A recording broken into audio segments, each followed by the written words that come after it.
এখন আমাদের যে পরিবারের অবস্থা ভাই বর্ণনা দেওয়া যাবে না। আমাদের ছোট ছোট তাদের 4টা সন্তান এতিম হয়ে গেছে ভাই। মায়ের সাথে সর্বশেষ কথা হয়েছে হচ্ছে আমি সিঁড়িতে উঠছি, মা বললাম যে মার টাইম আছে, মা বললো যে না সাইরন পড়ে গেছে এই, আর বললো যে ঘুমাই পড়ো, মা জড়াই ধরে বললো যে শোনো ঘুমাই পড়ো, এই কথা, আর কোনো কথা হয়নি মায়ের সাথে আমার শেষ। আমার সন্তানদেরকে দুধ থেকে বঞ্চিত করে রাতের পর রাত তোমাদের খাতা দেখেছে, প্রশ্ন করেছে, তোমাদের ঝঞ্ঝট কমানোর জন্য চেষ্টা করেছে।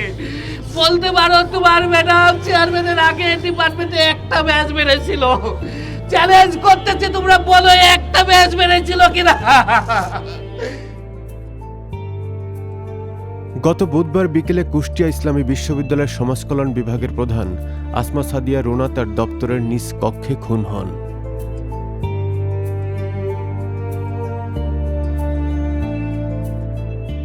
এ সময় ওই কক্ষ থেকে রক্তাক্ত অবস্থায় উদ্ধার করা হয় বিশ্ববিদ্যালয়ের দিন হাজিরার কর্মচারী ফজলুর রহমানকে।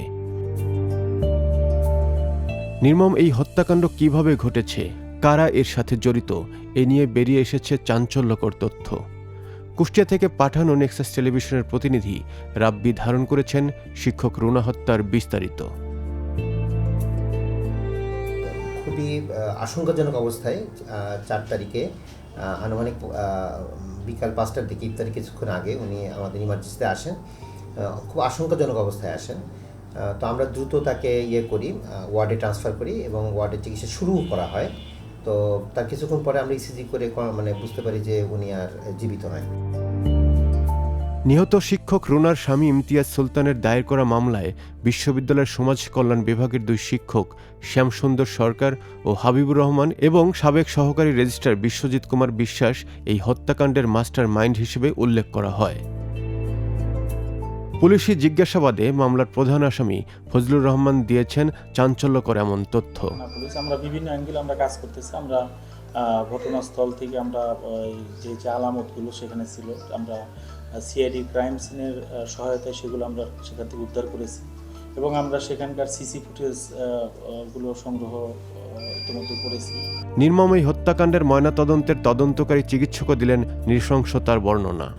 খুব ধারালো গভীর একটা ইনজুরি, মনে হলো ছুরি হবে সম্ভবত, এরকম একটা উইপন দিয়ে তাকে গভীরভাবে ক্ষত করা হয়েছে এবং ওইখানে যে রক্তনালীটা থাকে ওই রক্তনালীটা সরাসরি ইনজুরি হয়েছে এবং পোস্টমর্টমের সময় আমরা ওখানে প্রচুর রক্তের দলা দেখতে পাই।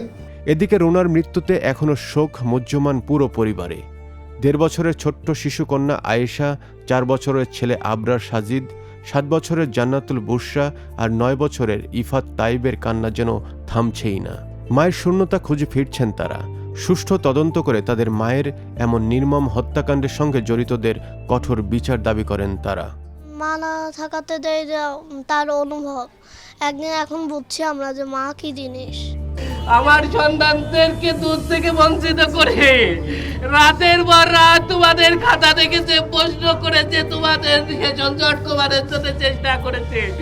বলতে পারো তোমার ম্যাডাম চেয়ারম্যানের আগে ডিপার্টমেন্টে একটা ব্যাচ বেড়েছিল। চ্যালেঞ্জ করতেছে, তোমরা বলো একটা ব্যাচ বেড়েছিল কিনা।